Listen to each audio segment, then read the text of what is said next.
Ooh. Oh, okay.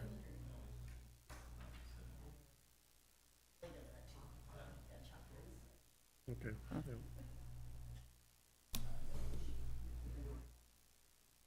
Yeah. Are you good to go, Denise? All right. Good morning, everyone. We'll call a meeting to order this morning. Today's date is Tuesday, June 21st, 2022. All commissioners are present, along with the auditor treasurer, county coordinator, and representations from the county attorney's office. Please stand for the pledge. I pledge allegiance to the flag of the United States of America and to the republic for which it stands, one nation, under God, indivisible, with liberty and justice for all. Any amendments to the agenda? I have none, Mr. Chair. Hearing none, I would look for a motion to adopt the agenda. So moved. Motion by Newman, is there a second? Second. Second by Kneisel. Discussion? Hearing none, all in favor say aye. Aye. Opposed? Carried. Consent items. Consent items today are the meeting minute approval for June 7th, 2022. Appoint public health nurse Abigail Motory, start date 8/1/2022. Resignation Molly Robinson, deputy auditor treasurer, 6/15/2022. Gambling permit for Ivy's Legacy Foundation Incorporation, and also an Ivy's Legacy Foundation Incorporated one-day temporary on-sale liquor license, and the Long Prairie Lions one-day temporary on-sale liquor license. Okay, you've seen the consent items as presented. I would look for a motion. So move. Motion by Becker. Is there a second? Second. And by Kneisel. Discussion. Hearing none, all in favor say aye. Aye. Opposed? Carried. Auditor treasurer. First item I have today is the commissioner warrants. Background is sent for your review. Recommendation is to approve the commissioner warrants with an ACH and a manual payment totaling the amount of $154,092.48. Okay, you've seen the board action for the commissioner warrants totaling $154,092.48. Look for a motion. So moved. Motion by Kneisel. Is there a second? Second. Second by Newman. Discussion.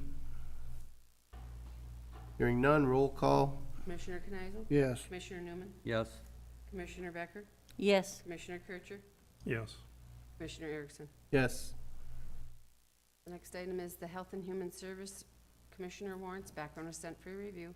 Recommendation is to approve the Health and Human Service Commissioner warrants with an ACH and a regular manual payment totaling in the amount of $142,800.16 or $16.91. Okay, you've seen the board action for the Health and Human Services Commissioner warrants. Total $142,816.91. Looking for a motion. So move. Motion by Becker. Is there a second? Second.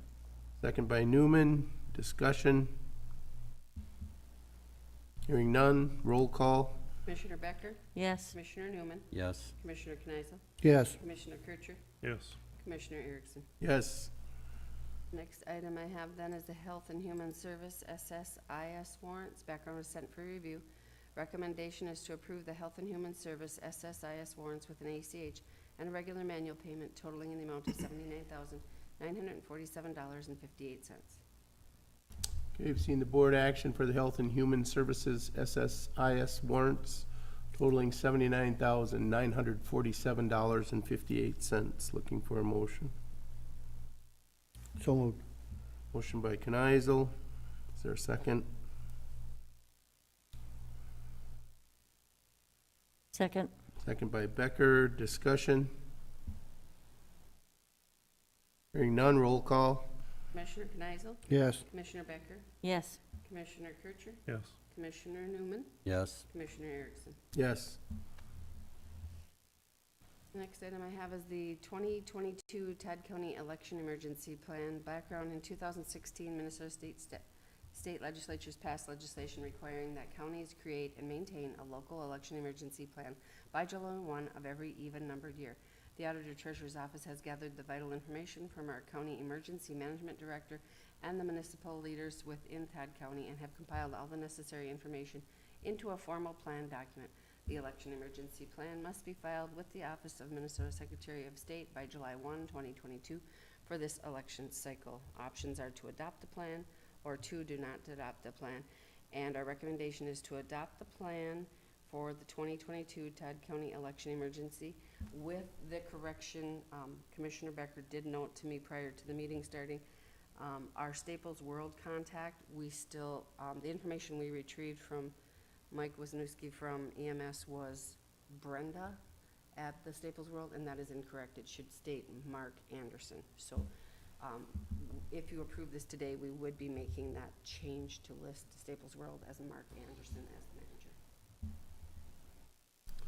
Okay, heard the board action for the 2022 Todd County Election Emergency Plan. Look for a motion. So moved. Motion by Newman, is there a second? Second. Second by Becker, discussion. Hearing none, all in favor say aye. Aye. Opposed? Carried. The last item I have then today is the election judge appointment for Todd County absentee mail and Uwakava ballot board. Background: pursuant to Minnesota statute chapters 203B and 204B, the Todd County Commissioners must appoint members to serve on the previously established absentee board ballot, mail ballot, and Uwakava ballot board. Our options are to adopt the attached resolution or do not adopt the attached resolution, and the recommendation is to adopt the attached resolution for the Todd County absentee mail and Uwakava ballot board members. And the attachment is listed, and it cites that it would be the Todd County office, and it would be my chief deputy and my deputies that would be on the ballot board. I would, of course, not be on there because I'm on the ballot. Okay, you've seen the board action and the resolution for the election judge appointment for Todd County absentee, mail, and really long abbreviation ballot boards. Is there a motion? So moved. Motion by Kneisel. Is there a second? Second. Second by Newman. Discussion. Mr. Chair, if I may, just to question, and I'm not questioning the integrity of the employees, but being you're on the ballot and you're appointing all of your employees to be on that, is there any question as to the integrity of whether we should have an outsider on that? This is how it's been set up in other counties. It's okay. just, I'm just asking the they're question. deputized, and I don't have anything to do with it. I Okay. don't touch the ballots this go around. This is a standing so that it's any election, and Uwakava is our military ballots that come via email. So I don't have anything to do with the ballots this election cycle. Just a We question. have a ballot board because we do Yep. handle sworn votes. Just a question I had, so I just, Good question, but they're deputized and they take an oath of office and they take the training as well as all the Well, election judges. I do understand that, but I guess we all know about what happens in the news when we hear about all this crap going on with elections, so I just want to make sure we're strictly above boards here, so. I have all the faith in the world in them that they Yep. are holding up to the integrity of the election standards. Any other discussion? Hearing none, all in favor say aye. Aye. Opposed? Carried. University of Minnesota Extension, good morning. Thank you for having us here today. Thank you for coming. We're here for our occasional but regular update from the County Extension Office. Today I have Elizabeth Keogh with me, who is a SNAP-Ed educator in Todd County. And I just want to say Todd County's extension mission is to connect university resources with community needs to make a difference in Todd County. And so that's really what Elizabeth is doing and the other educators in the extension office. So before Elizabeth starts, I just want to say a lot of her update today will be some of the things that she's working on. Over the last few years, we had a gentleman named by Antonio Alba Merez. He was an extension educator who spoke about and taught about financial literacy, speaking about how the banking works in the United States, things like that. Antonio retired. And so we've done a bit of work to get some new folks to be able to help Elizabeth with that topic and more. So you're going to hear what she's doing. So I'll turn it over to Elizabeth. Thank you. Thank you for having me today. So yes, as Suzanne said, I'm Elizabeth Quillo, and I'm bilingual in Spanish. I grew up in Ecuador, so I'm able to communicate with a lot of the population here that's Spanish speaking. And it's always been a dream of mine and Luann, you're probably familiar with Luann, the director of the chamber, to have some kind of a liaison office or welcoming communities project here in town to make sure everyone in town feels welcome and that they have access to all the resources they need to flourish in our community. So I'm going to focus on that today because it's one of the things I'm passionate about in my work. So if we could move to the next slide. So what we did was we applied for funding through the University of Minnesota through the Central Regional Sustainable Development Partnership. And their work is to connect university resources to the community. So it was a very good fit. And they fund the first year and second year of projects. We have just received our second year of funding. So we're really excited to be able to continue this project and hoping that we'll be able to sustain it with other kind of funding in the future. So the project is called WAVE, Welcoming Advocates Valuing Everyone, and you'll see the logo in a minute. But our mission is to make sure that everyone has access, equitable access to resources. As you know, not everyone is able to access resources. Even people who have lived here for 20 years, even people that are not Spanish speaking may not know how to access mental health resources, how to access the food they need, how to access physical activity opportunities. So that's what we do. We make sure everyone in the community has access to those resources.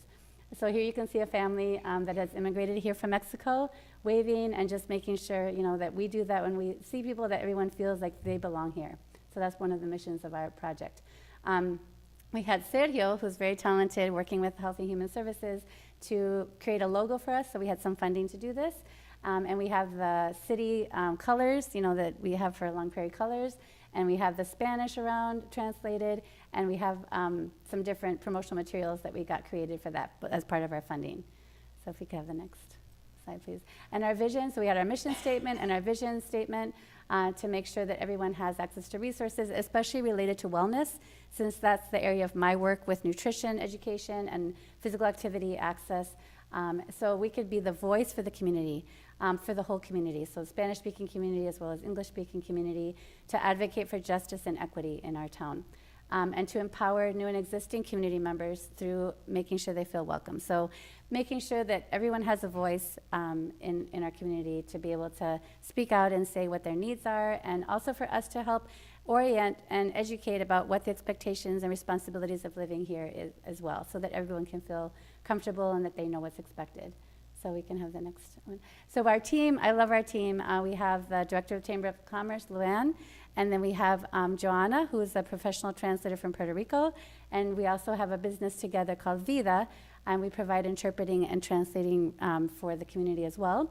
And so she's really talented translator. If you see the new welcome guide, we're very proud of that. We spent hours and hours translating that guide. Joanna really did most of that so she's able to do that for us. So now we have the welcome guide for the first time ever in both languages. So you can see our team here. We're very passionate about our work and really love working together, and we always come up with some creative ideas of how to work around different barriers to resources. So of course, I'm part of the partnership through the University of Minnesota, and also Neil through Community Vitality. And then we also have 4-H, and we have a new Puerto Rican parent who's Spanish speaking, who is an agricultural educator from Puerto Rico, who is helping to lead our Spanish speaking 4-H club. We have a gardening class this summer, which involves the financial capability education. A student through Sourcewell will be helping us with what Antonio used to do with us, helping with budgeting, access to scholarships. He's a social work graduate student, so we'll have a great team. So we have that going on this summer, and then, like I mentioned, Maite from Puerto Rico, who's the parent educator, and also working with Alyssa. You're familiar with Alyssa? She's helped to make sure that Maite could have that training and to know all about confidentiality and how to work with youth. So this has been our partnership this summer. And so you can see these are just some of our partners, and these are the ones we work with the most, but we work with anyone in the community that community members would need to access to be able to get healthcare, education, access to immigration resources, any resources that people need to feel that their needs are met here. So you can see we have a long list here, and if you know of others that aren't on here, or if you want to reach out to us, we have our contact information coming up. If you know a family member that might need some help with accessing resources, please send them our way. We're open on Wednesdays from 10 to 12. We're taking a little break in June because our new funding starts in July. So we'll be there Wednesday mornings if you want to. Anyone can come into our office, and we try to help them with whatever need they come in with, driver's license, or I, of course, help with the food and nutrition and physical education, but we have other people there to help with other resources. So we can move on to. So these are our hope for impacts, that newcomers will feel welcomed here in our community, that they'll receive the necessary resources that they need to establish themselves here, and then they'll get materials and information they need. And of course, mine is the nutritional wellness, and then increasing physical activity and mental flourishing. And we're excited that Catherine approached us and the public health nurse Brooklyn to create some support groups, and we're starting with moms and babies, and we'll have a nurse there. I'll be there to offer ideas for healthy nutrition, and we'll be able to have a translator, interpreter there as well, Joanna. So we'll start out with some different groups so that everyone can feel that they have the support they need, and there's some funding through the county for that as well. So we try to coordinate everything with all of the wonderful people in our community to make sure that we have a good impact and we're making the best use of our resources. So that's all I have for today. These are our contact information, phone numbers. If you have any questions, I'm happy to answer any questions you may have, or if you'd like to reach out to any of us, we're happy to help support you and anyone that you know that needs to feel more welcome or access anything that they need for flourishing in our community. Great. Questions, commissioners? Elizabeth and the other educators visit once a year, so I've just asked them to kind of give you an update each year on something, one chunk of their work. So Elizabeth, I don't know if she sleeps because she's very busy. This is only one of her endeavors, so, yeah. Awesome. All right, thank you. And then I just Yes. wanted to let you know that the County Extension Committee has selected a Farm Family of the Year, and it's Commissioner Kneisel and his wife this year. So it's great to be able to have that as a Farm Family of the Year and highlight the Verndale area. So that's Nice. good. So congratulations. Thank All you. right, thank you very much. Yes, thank you both. Thank you.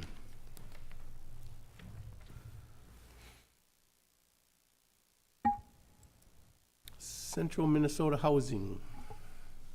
Mr. Chair, if I could just give a little bit of an introduction to this as Jay comes up to the table. I was contacted by Eagle Bend Housing Committee regarding a requested letter of support for the Central Minnesota Housing Partnership Project, and Jay has agreed to come and speak on this topic.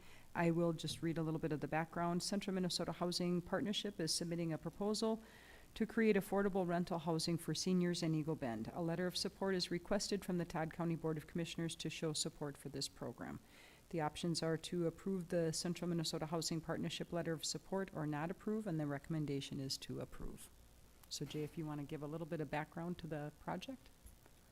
Yes, the purpose of the letter is we're going to be sending in Central Minnesota Housing Partnership will be completing and sending in the application for funding for the housing side of the project shortly, first part of July. It's all, it's a competitive kind of a bidding process a little bit for that funding.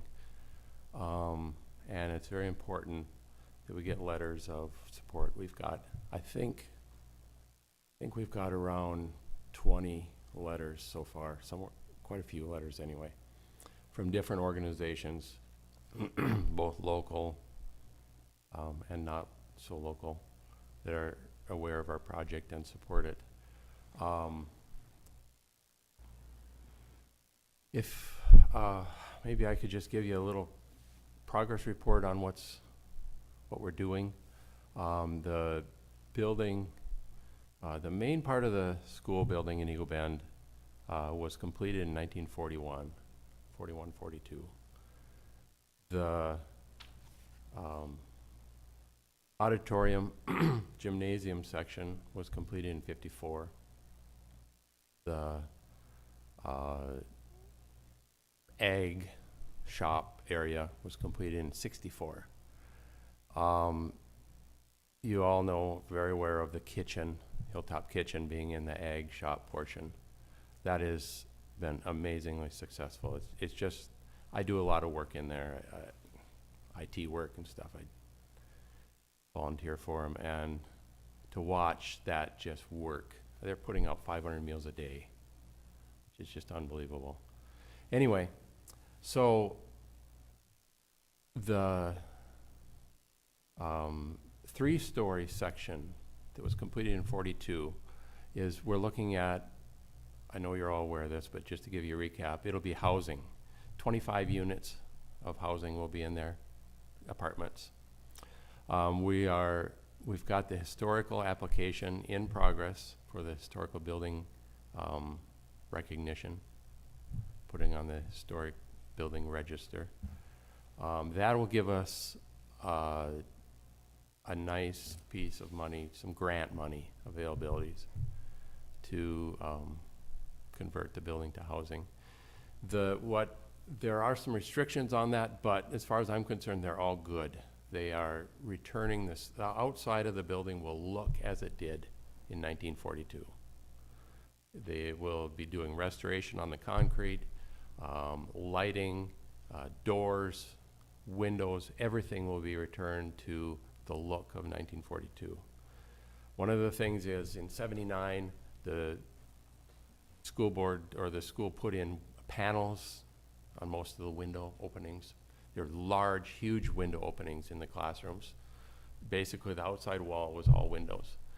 In 79, they put panels in there and small windows. Those will be all returned to original size windows from the outside.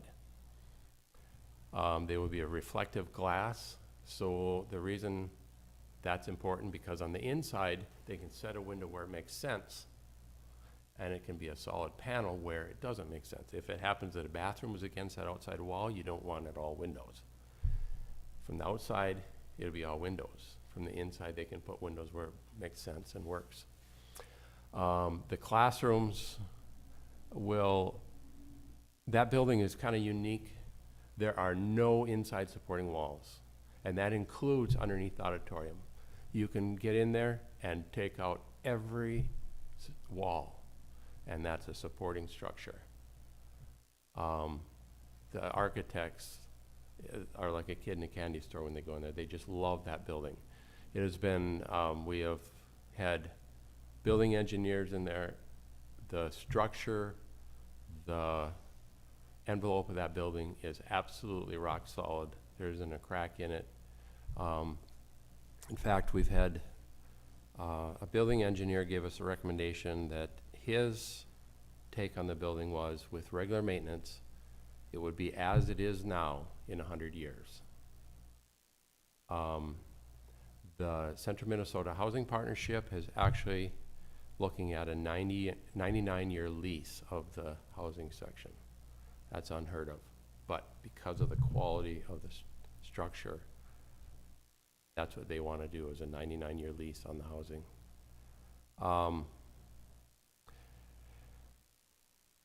The auditorium, gymnasium section will not be part of the housing. That would be a restoration on that. As you know, we have auditorium in Long Prairie, Staples, Wadena, Alec. When this is done, we'll also have an auditorium in Eagle Bend. That section of the building will be restored inside and out to the 1954 plans. We've got the original hand-drawn blueprints showing design of decorations, lighting, all of that. And that's what it'll be returned to. So it's gonna be a really high level restoration. And it's gonna be very, very nice. It will be completely, the whole building will be 100% handicapped accessibility through 2 small wheelchair lifts and an elevator. That's the one thing everybody says, well, you never can make that handicapped accessible. Yes, you can. We have the plans. And it'll be very well done. I'm not sure how detailed you want me to get. I am excited about this project. We had a kind of an open house walkthrough. We did tours on Friday night and Saturday. It was Eagle Bend Days. We had hundreds of people through there, and not one negative comment. People are so excited about this project and wondering how they can help, how they can support it. So that's why we're asking for this letter of support from you. I can see no downside to it. It's going to be good for Eagle Bend. It's going to be good for Todd County. It's going to be good for the whole area. There is a phase 2 that we're starting to work on now that will include market rate housing apartments on that north of the school and also the football field. That will bring in very, very much needed housing for apartments for anybody. It won't only be senior. The school itself will be senior-only housing. You have the kitchen there. They'll be serving 2 or 3 meals a day to those residents. It will be for the cost of just a plain apartment. You will basically have full level, same as they'll have meals. They'll have someone on location to help them with whatever they need, their daily needs. There will be, because of the proximity of the kitchen, auditorium, exercise, health, wellness area in the gymnasium, and the housing, it just works so well together. You'll have 100% handicapped accessibility between all 3 sections, and you'll have full service, more than just an apartment there. So we're really excited about the possibilities for the whole area. It's gonna be a big thing, catalyst for a lot of change. Okay. Any questions? Questions, commissioners? Otherwise, we have a board action supporting the letter of support, and it would look for a motion. So moved. Motion by Kneisel. Is there a second? Second. Second by Newman. Discussion? Yes, Mr. Chair. I want to thank Jay for all the work he's done in this. He's just done so much for this project, and thank you, Jay. And also Verna Tenen is, Verna's like when she gets her teeth into something, she just don't let go of it, so. Yes. Verna is just Yeah. an amazing Yeah. advocate. Any other discussion? If not, all in favor say aye. Aye. Carried. Thank you. Facilities.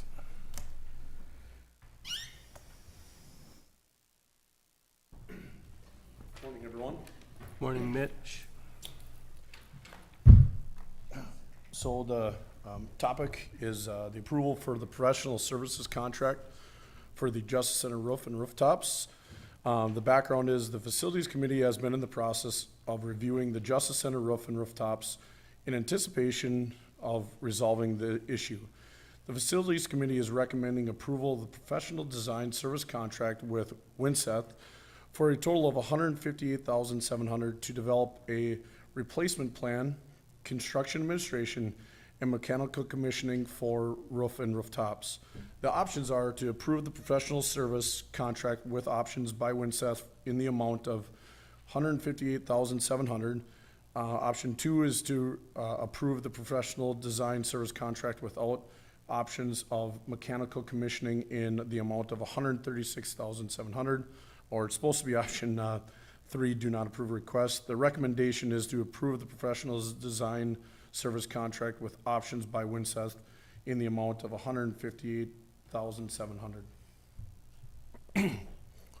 Okay, seeing the board action in regards to the approval of professional services contract for the Justice Center roof and rooftop projects. Would look for a motion.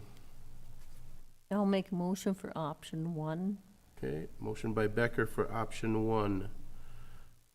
There's a second.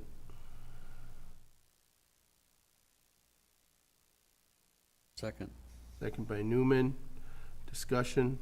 Yes, Mr. Chair, is this money coming out of our budget or the ARPA funds? So the first initial 158,700, we have out of the financial, or out of the, building improvement funds.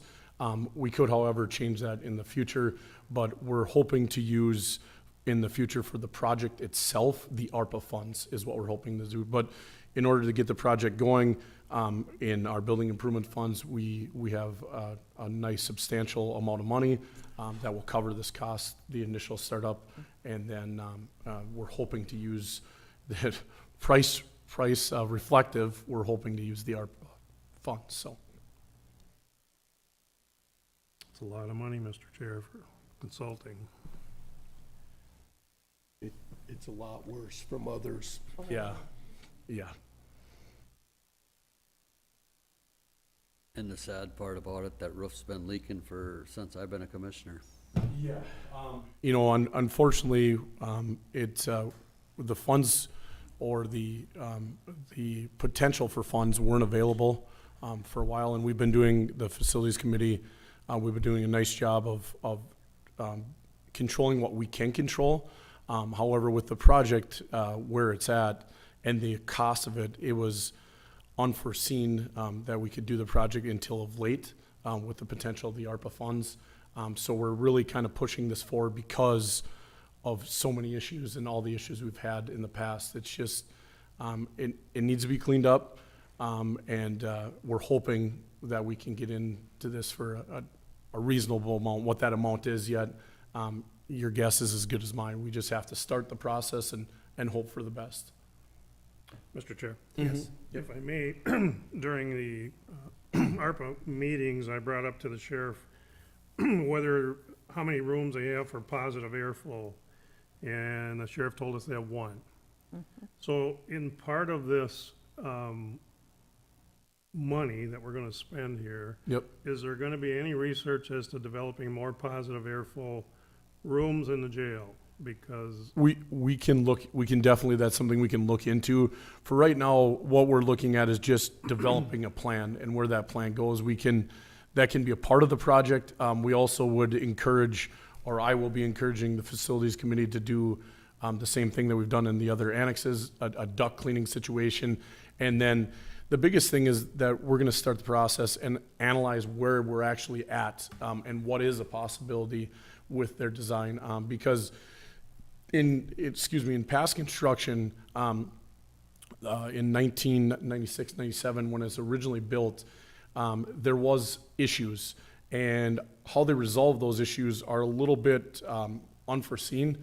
There's ductwork that runs to nothing. There's issues that were taken care of, but to see if it's taken care of correctly, and this time through, when we do it, we're gonna unturn every stone so we make sure that we do it right, and adding a positive if we need those things, or if that's something that is a request, it's something we can definitely look into for the Well, positive if I airflow. may, during the COVID situation, the sheriff was faced with only having 1 positive airflow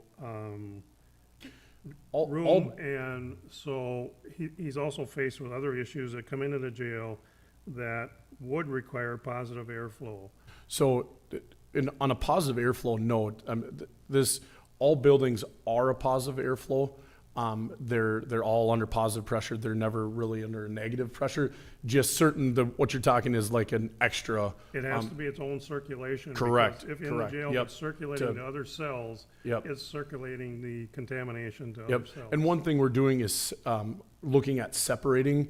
One of the things that I want to look into, we have what they call a RUP chiller unit in place that takes care of three different areas. And by going and relooking at these, we're actually going to separate those areas and make them individual units, which may help us in the case of the positive pressure, may help us when we, distribute those areas in different places. We might have that option at that time to do that. Right. Well, positive pressure and positive airflow, I think, are two different things Correct. in my mind. Yep. But I really, if we're gonna spend this kind of money, I would ask that that be researched for the facility, at least in the corrections area, because otherwise the sheriff is faced with only having one cell available for positive airflow. So, We can do that. thank you. Any other discussion? Hearing none, all in favor say aye. Aye. Carried. Thank you. Thank you, Mitch. Planning and zoning, good morning, Adam.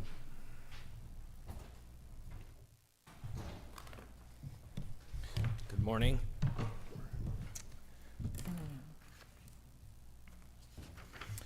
First item this morning is the Brian and Linda Haugen's request for conditional use permit. An application for a conditional use permit was received on May 2nd to establish a business on parcel 20-000-300 in Reynolds Township for retail sales of implement tracks in AF2 zoning. The application was reviewed by the Planning Commission during the June 2nd meeting, and the final recommendation from the Planning Commission was to grant the conditional use with the following conditions. Number one, reissuance of the land use permit for the existing structure as a commercial structure.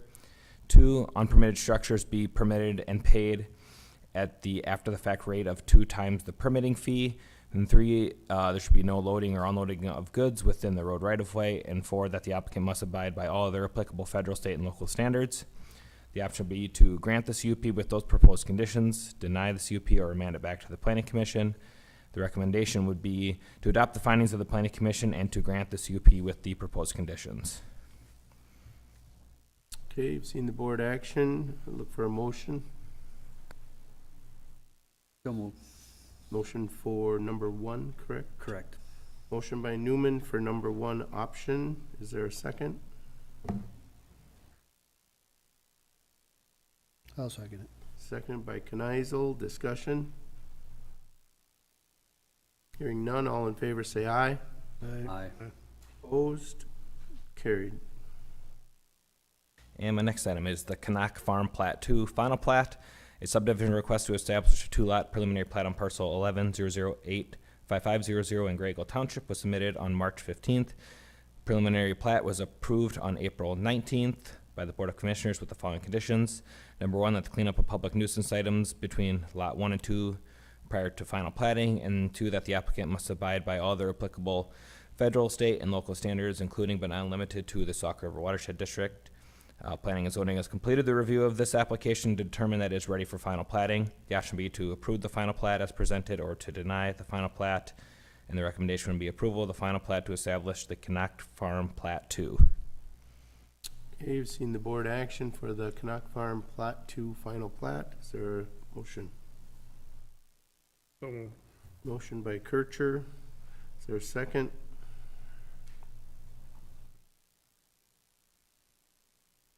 I'll second it. Second by Kneisel. Discussion? Hearing none, all in favor say aye. Opposed? Carried. Thank you, Adam. Thank you. County Sheriff. Morning. Morning, Lonnie. How are you guys? Good. Just one quick thing is we're here this morning to accept the 2022 State Boat and Water Safety Grant in the amount of $7,545. I did notice this morning that I have a couple numbers that were transposed at the bottom, so I am getting a new one sent up to the county clerk so we can get them the correct copy signed.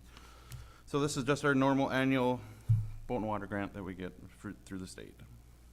And the dollar amount that's correct is the $7,545, Yep, is that correct? 7545, yes. Okay, so we have it for proper whatever. So we have a board action to approve the 2022 State Boat and Water Safety Grant in the amount of $7,545.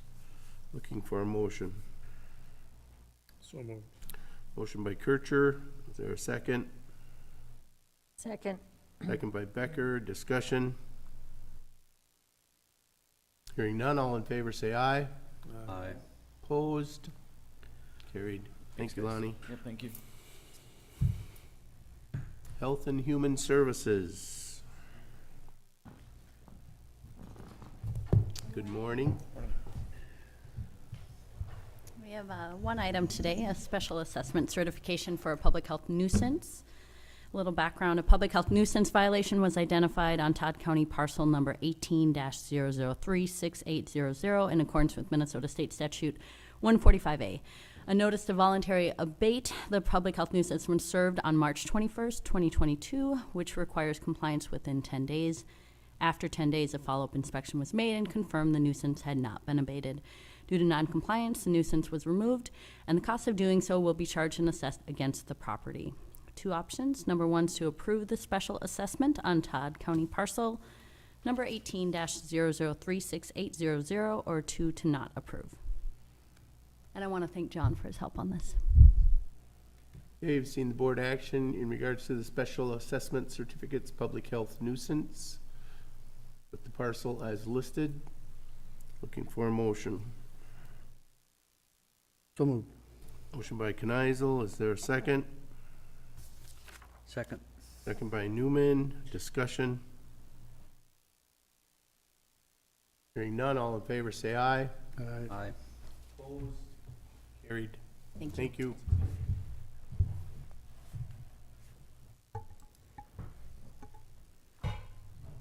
Administration. Mr. Chair, I have a board action and a resolution this morning to approve resolution reaffirming hiring process as outlined in the Todd County personnel policies. The background is the Todd County Board of Commissioners desires to be very conscientious and deliberate in its processes, demonstrating fiscal responsibility to the citizens of Todd County. The Board of Commissioners wishes to reaffirm the hiring process and request department heads to use extra scrutiny when a vacancy exists. The options are to approve the resolution reaffirming the hiring process as outlined in the Todd County personnel policies, or to not approve, and the recommendation is to approve.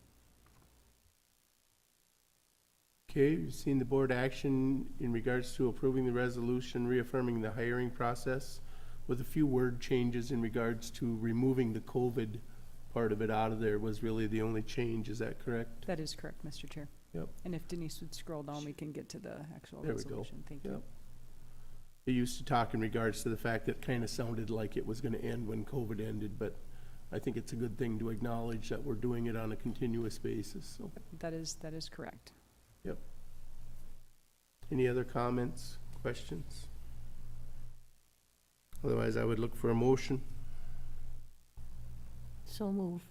Motion by Becker. Is there a second? Second. Second by Newman. Discussion. Hearing none, all in favor say aye. Aye. Opposed? Carried. Park and Trails. And Mr. Chair, I have a board action and a resolution for, on behalf of the Parks and Trails Board. It's to approve resolutions for Parks and Trails Board per diem amendment. The background is the Parks and Trails Board members are provided a per diem rate for their service. The Parks and Trails Board requests an increase in per diem from $35 to $50 to be effective January 1st of 2022.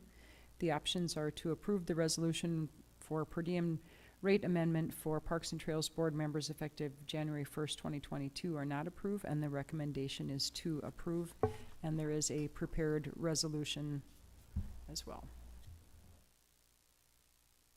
Okay, you've seen the board action and the resolution. Looking for a motion. I'll move for discussion. Okay. Got a motion by Newman. Is there a second? Second. Second by Becker. Discussion? Yes, Mr. Chair, I apologize. We were supposed to bring this forward to the board back in January, and we kinda gapped it. So, we do have, members of the Parks and Trails coming down from the northern part of the county. And, as you guys are all aware, some of the committees are having issues getting, constituents to partake in some of these, committees, so. All I can say is, I apologize, we should have brought this forward before. Any other discussion?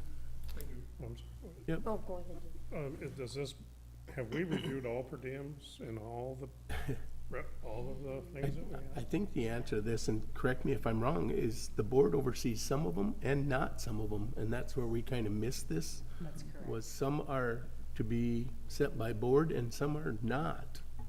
Yep, and this So- one's specific in the ordinance that the Yep. board sets this per diem. Yes.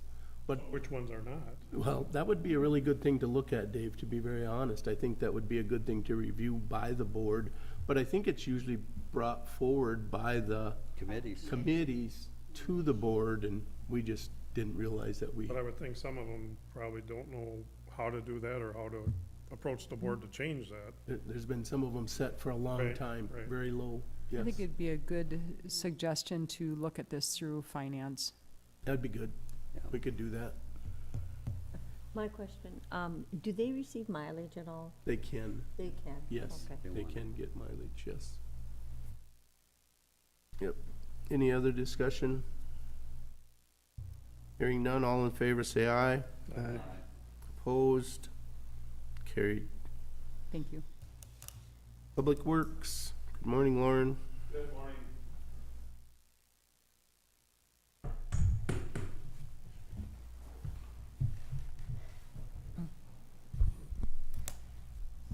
Our first item on the agenda this morning is a cooperative construction agreement for County Road 43 in the city of Staples.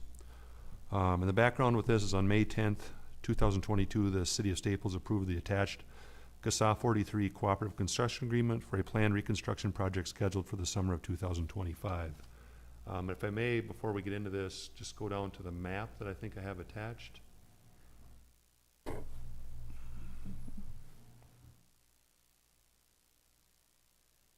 So,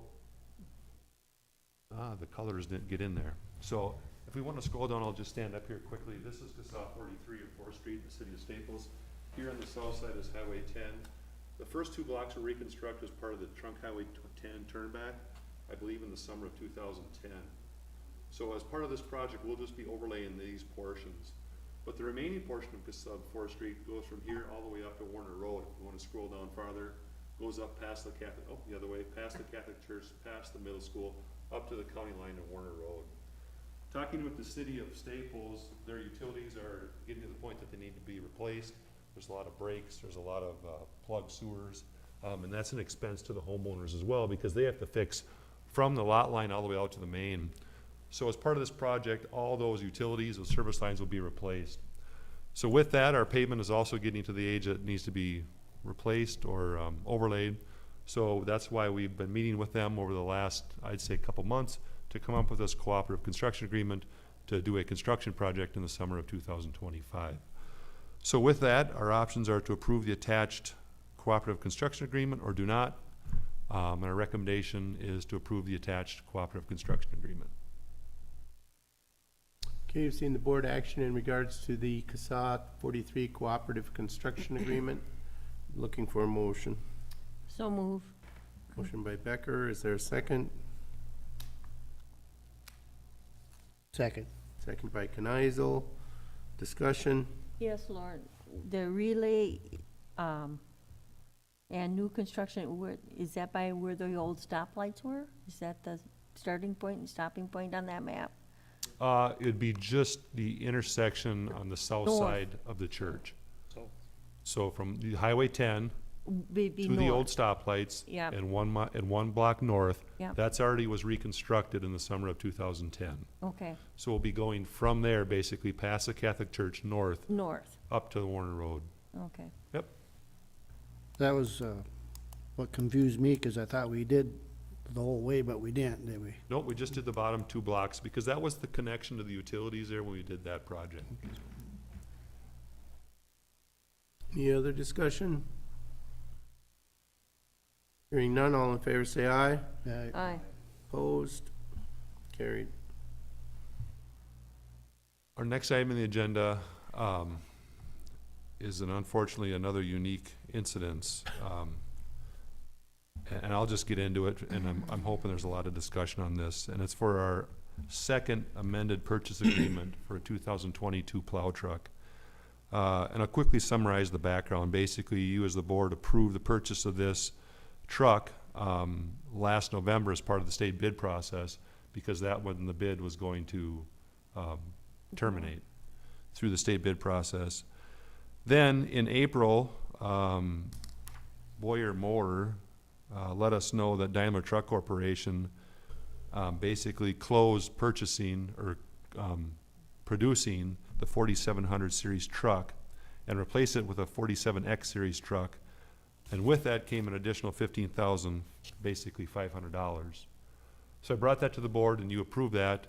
But since then, they've let us know that because of inflation, because of the prices, they're requesting an additional material surplus of an additional $5,800. Talking to Boyer Motor, basically, they said, you can either accept this, but if you deny it, we can't guarantee when we're going to get you a truck, just because of the backlog in truck production. So unfortunately, our options are to approve the attached agreement or do not. Our recommendation is to approve it, just to keep going with our truck replacement schedule. Mr. Chair, could we charge them $5,800 for having the privilege to bid with them?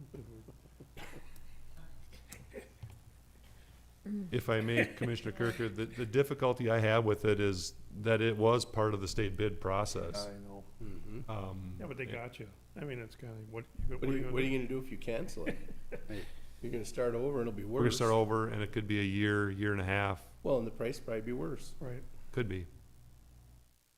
I don't see any of my prices going down. No.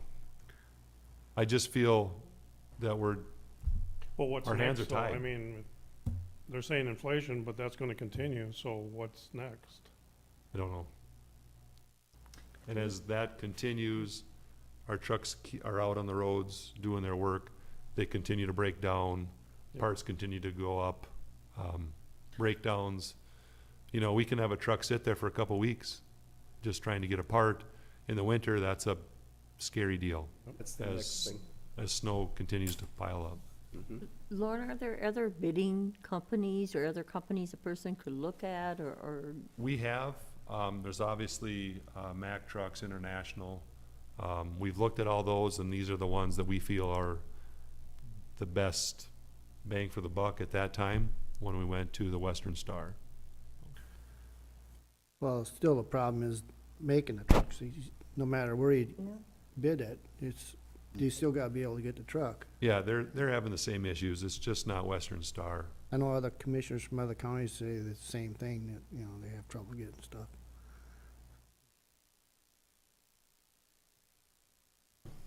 All right, so, you've seen the board action in regards to the 2022 plow truck second amended purchase agreement. We'll be looking for a motion. So moved. Motion by Kircher. There's a second. Second. Second by Kneisel. Any further discussion? Mr. Chair, and I didn't catch it, Lauren, are they still guaranteeing the delivery date then? They're guaranteeing we'll get the truck. They're not giving us a specific date. They're They not guaranteeing the anticipate price. December. are they guaranteeing this price or not? No. No, Not Probably yet. not yet. No, they'll never guarantee anything anymore. No one will. So we don't know if we'll get it in December or not then? We're crossing our fingers. Yeah. There's no guarantee, This is basically to keep the process going. basically. So then once you get the truck, doesn't it still have to go get the blades and everything put on it, or? Yes. So this is just the truck chassis. So basically the cab and the frame. Right. And then this gets shipped to our outfitter, Right. which is Towmaster, and then they go through the process. And as of right now, their prices are consistent Okay.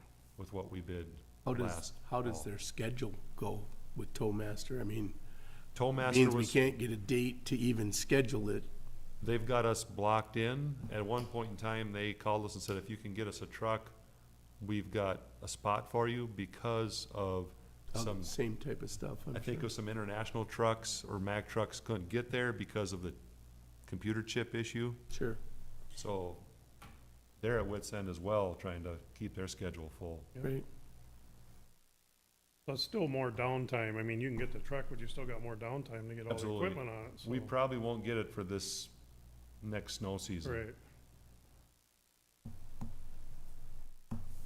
Any other discussion? All in favor, say aye. Opposed? Carried.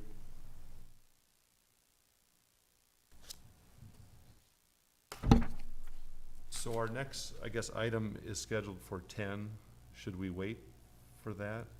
It's advertised as, so we have to wait till 10. We can do reports and stuff just so we don't adjourn. Auditor Treasurer? I just got back from conference last week. It was a 3-day shared conference with the Recorder's Office. What we learned is the state is still the state. They don't have many answers, and people are still working from home, so if you get a hold of somebody down there, you're very fortunate. Other than that, we prepped for our election cycle through our training at conference. Everything's on schedule for that, so that was a positive. Okay, thank you. Commissioners? Nothing from commissioners? Well, I do have something. With the reconstruct of Highway 27 over in my area, I'm gonna ask the public to really pay attention to the road closed signs. There's been a lot of traffic on 27. We've got trucks hauling there right now. They're trying to clean up the ditches. And with the removal of the bridges, which I'm assuming is gonna be coming within the next couple of weeks, it's gonna be really interesting. The city council has passed a couple of ordinances trying to reduce traffic on Lake Street and R55, because we do have resorts on 55. I wish MnDOT would at least try to get on the radio locally here and explain what their weekly progress is gonna be and help the public be informed of what's going on over there, because like I said, it's a major reconstruct, and people drive right around the damn road closed signs thinking that the road's open, and one of these days with those bridges gonna be out, they're gonna find out it's closed. So, and then the other interesting thing is I noticed that Stearns County is putting concrete on the portion of our County 51. So that was kind of interesting. If I may comment, yeah, I've been in contact with Stearns County on that, and the old road underneath there is concrete. Right. Which was then cracked and seeded and broke, and then overlaid on top of it, and that stuff continues to move, thus the bituminous on top cracks. And they're trying to do this as a method to prevent any additional cracking, but with it comes at a pretty substantial cost per mile. Okay. So it'd be similar to Douglas County 82, or the old 27, which Yeah. was concrete. So Yep. they're just gonna, okay. Thanks for that. Yep. Thank you. Any other commissioners? Chair, if I may add to mine, I forgot, AB opens this Friday, so absentee ballot opens already this Friday. 'Kay. And in the same conjunction with Randy's, Breville Day starts this weekend. And I know it's a US 71 bridge project, but can you give a little update on that? Because traffic around there is kind of chaotic. So Highway, MinDOT is replacing the two box culverts on Highway 71. The first one they're doing right now on the south side, by the park. Correct. And I believe they're gonna get that done and put back together before they do the next one to the north. So you'll always have access into town from some other direction. Okay, very good.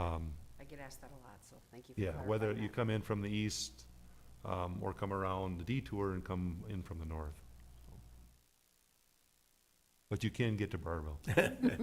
And you can leave Barville too, Yeah. so you would, Well, I know the way, Yeah. but I get a lot of people asking. we get the same I questions. bet you do. Coordinators report. Yeah, I'll just keep it really brief so we can keep rolling. We do have Representative Poston and Representative Kresha scheduled to come here for a July 19th work session, so they have confirmed that they will be here. And then the other update that I wanted to just share is that the solid waste survey responses have been coming in, and that's been coming in very nicely. We have 630 responses as of last Friday, and we're anticipating a pile to come in today with no mail delivery yesterday, so that's been going very well. Great. Anything from the attorney's office? No, we're still planning for the transition to occur when Chuck decides to retire. The new hire is working out great, so all's well. Thank you. Good. Thank you very much.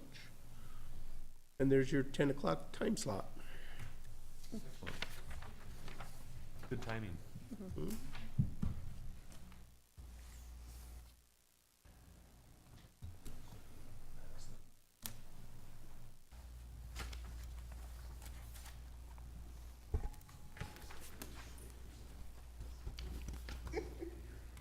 I would love if you would take control of that. What we'll do. We might need you to, okay. Oh. So with that, before we get started into our public hearing for the Todd County Transportation Sales Tax, I just wanted to make note, so it gets on record, that we did post the notice for this meeting, basically on the Todd County Facebook page. We posted on the Todd County website, and it went into our local papers. And as part of that notice, if there was any questions, they could contact myself or our auditor treasurer. As of today, we at Public Works did not receive any comment or questions, and the auditor treasurer didn't either that I'm aware Oh, of. we did not. So with that, I'll just kind of get into the presentation here. So basically, I'll kind of be working off this one over here. Sorry, John, you won't be able to see where I'm pointing, but basically, here's a map that the Association of Minnesota Counties puts together as far as different additional taxes the counties put on. The green being the wheelage tax, which is about $20 per vehicle. The light blue would be the half-cent sales tax, which Todd County has. And then the purple is a quarter cent or half of a percentage. And you can see our neighbor to the south here, Stearns County, has that as one of their revenue sources. So if you want to go to the next slide, please. A little history of the Todd County local option sales tax. Back in September of 2014, you as the board approved this tax. In that resolution, the tax then became effective January 1st of 2015. And in here, as per the statute, all the revenues were specifically dedicated to the Road and Bridge Fund for specific projects to be used for the construction and use of this tax. So if you want to go to the next slide. This was the list that we put together at Public Works back in the day. Which route, the route, the project location, what the project was, the description, the year that we actually got it completed, and here was the anticipated year we thought we were going to complete it. As you can see in red, basically, we've got almost every project completed.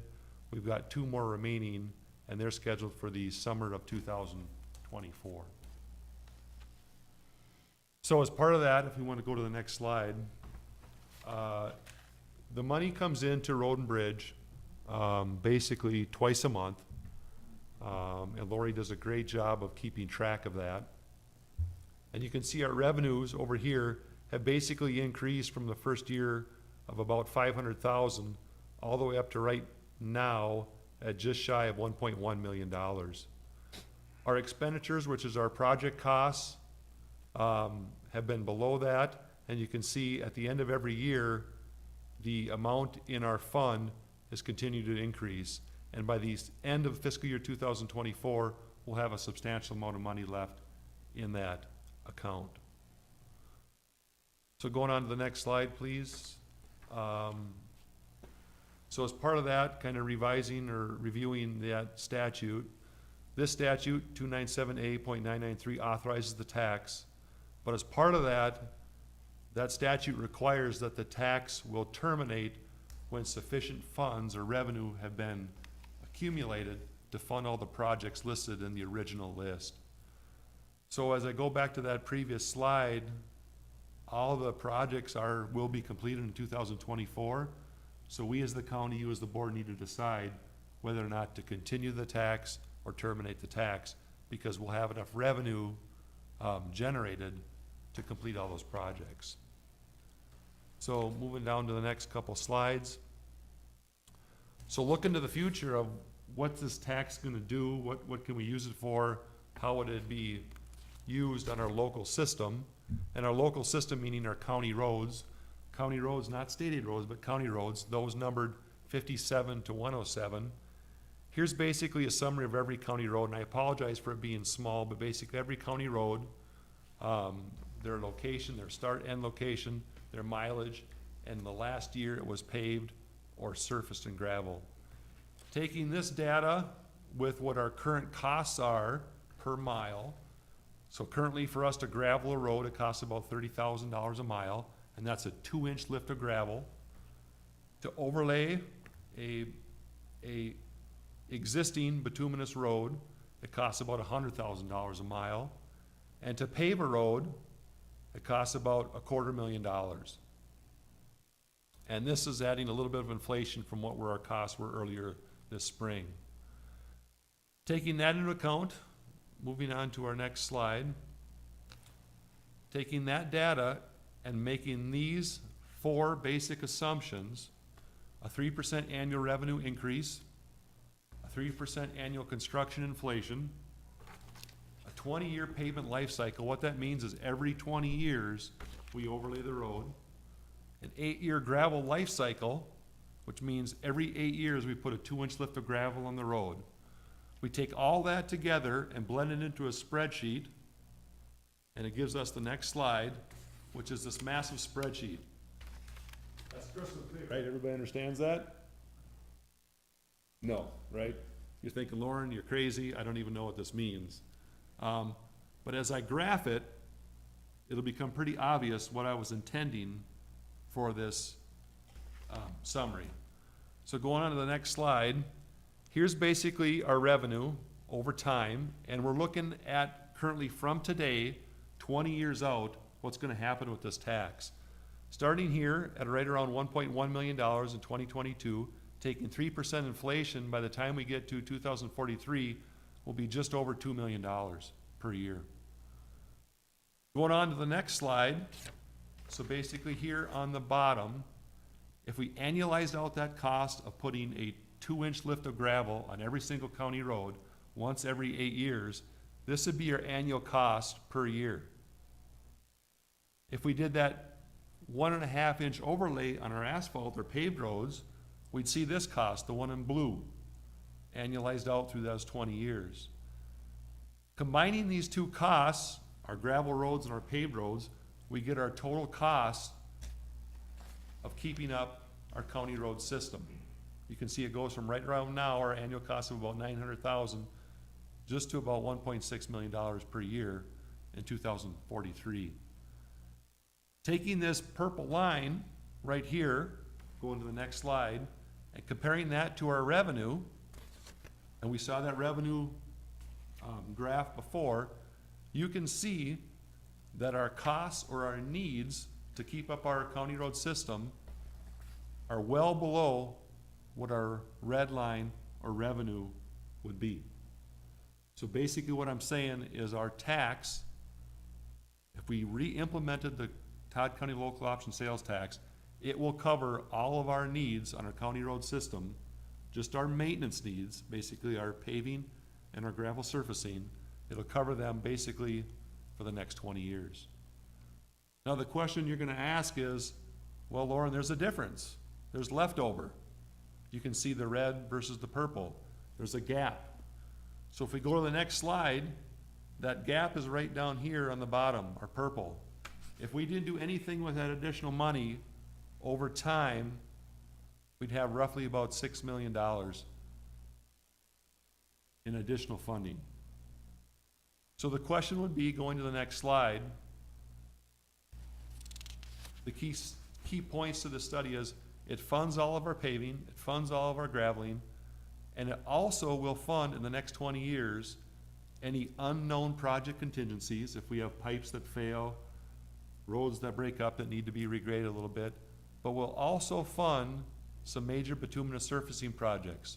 So basically roads that we know on the county system that need to get paved due to need, want, or future development in that area.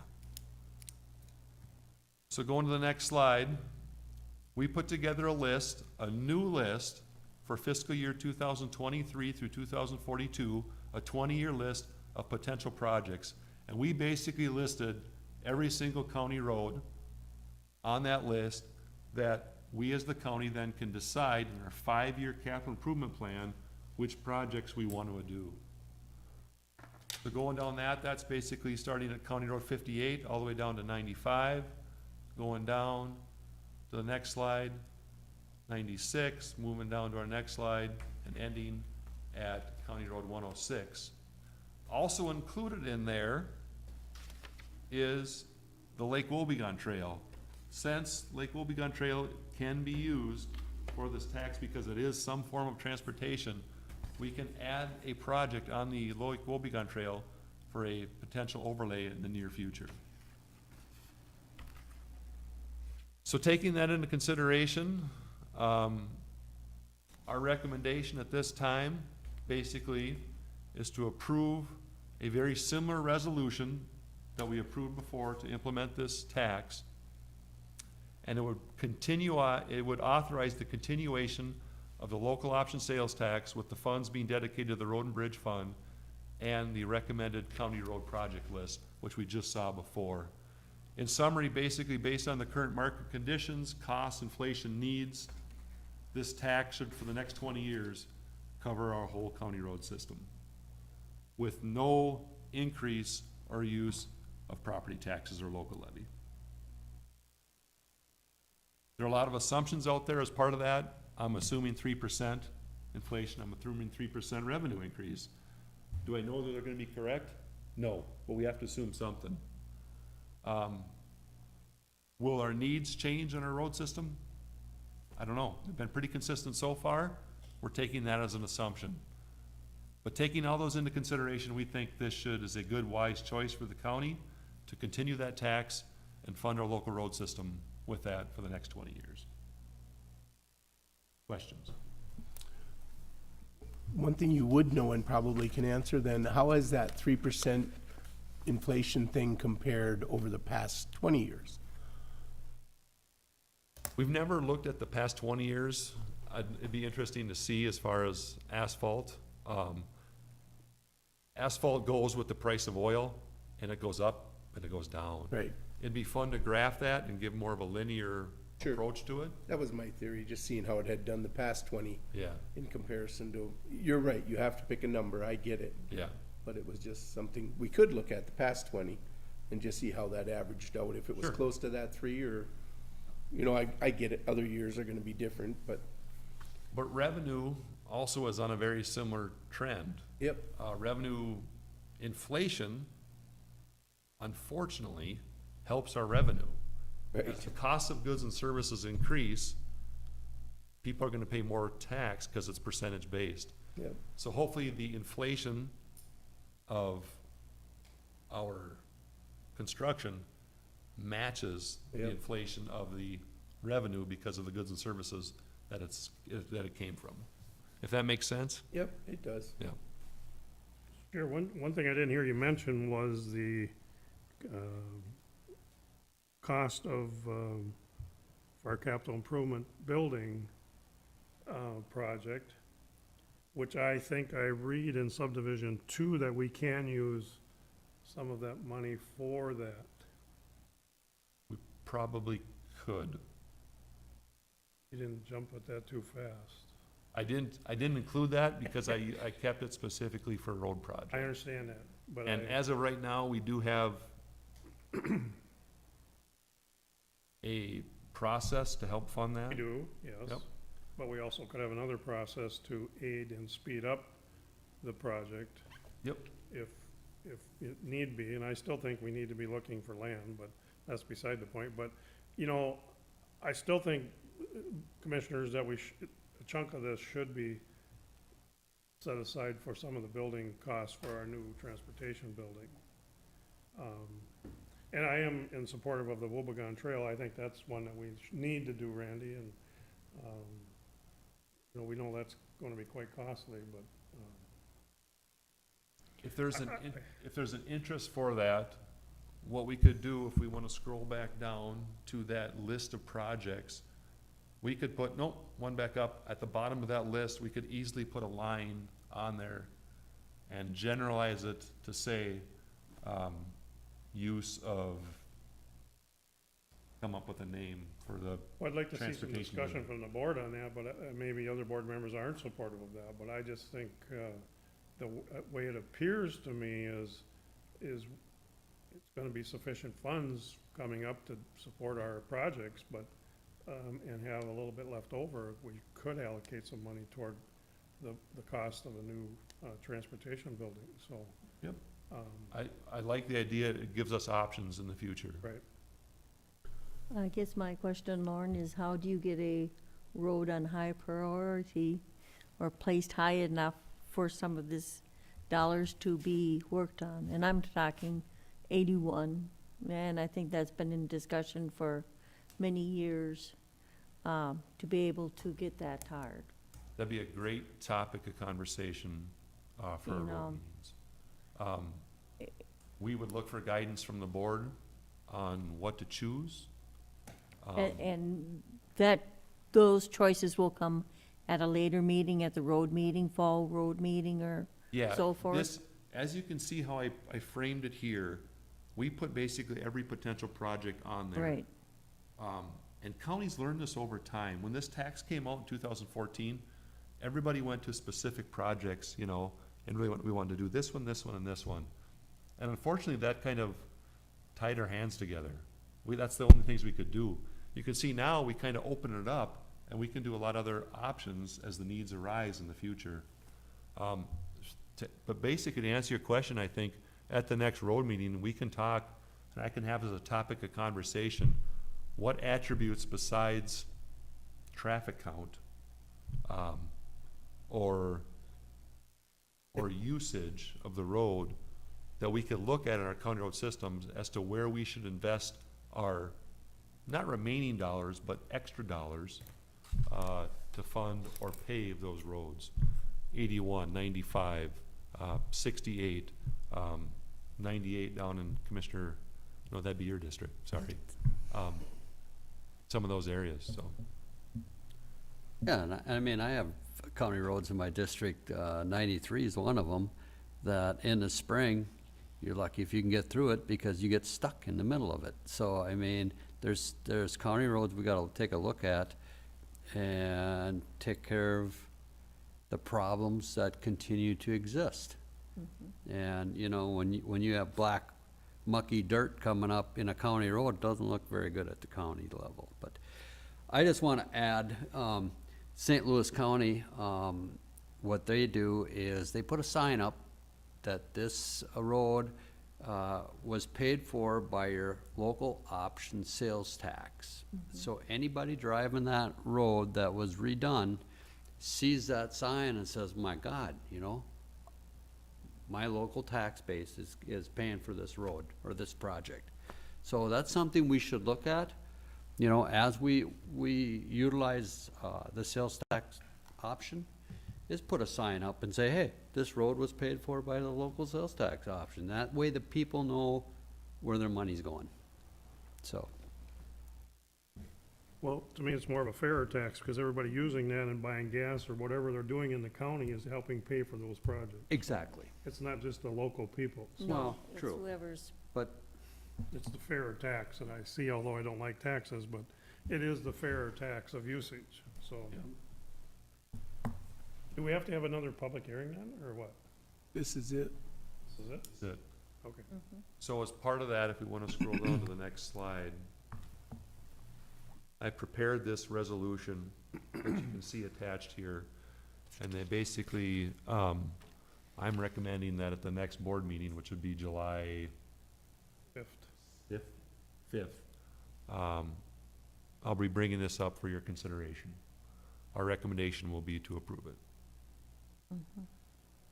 But those items like which roads to pave, the signing, we can continue those discussions. Yep. And those are great discussion topics for road meetings, and would welcome that discussion. Okay. So,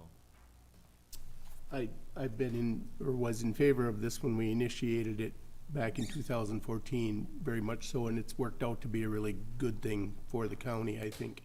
And I also like your plan of including all of the roads on there to not limit us to what we're doing, and I would agree 100% with Commissioner Kircher on adding a line item on there to open up options for usage with that, so I would definitely like to see that brought forward. for the, too. for the Building new type- facility. Yep. Facility type improvements, or Can however absolutely you do wanna that. Yep. tag it. And I did forget to mention, when doing this tax, we work with the Department of Revenue. So I sent this list, I sent this resolution to them to have them review it. And, they agreed with it with flying colors. They said it's in perfect form, and as long as you execute it in that fashion, we should be good to go. Nice. Mr. Chair, I just have one more question that kind of has been in the back of my mind. As these revenues increase for the counties, which I'm assuming all counties are having revenue increases with this sale, whoever does this sales tax option, has there been some discussion at the state level to reduce our contribution on their behalf because of what we're generating on our local sales tax? Oh, their administration fee, Pardon me? their administration fee. Yes, whatever they, I have not heard that. okay, And I don't know if anybody is bringing that topic up for discussion, but it's an interesting question. Okay. There is, as we call it, a haircut, so to speak. They do take a little off the top, obviously to administer the tax, so. true, but I'm just thinking also our other revenues that we receive for them are doing our roads. You know, have they been discussing like, well, you guys are getting the sales tax option and your revenues are increasing, we might reduce our contributions to you, such as your municipal funds or whatever else? No, because a lot of that would be under the state aid dollars, Oh, yes, and those are constitutionally, Okay. and, yeah, they're constitutionally defined, so. okay. Very good. Excellent. So with that, I guess we'll close it, and Close the hearing. thank you for your time. Thank you.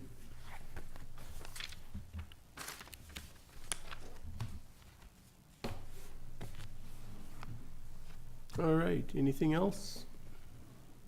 Otherwise, I would look for a motion to adjourn for the month of June. So moved. Motion by Kneisel. Is there a second? second, Second by Becker. Discussion.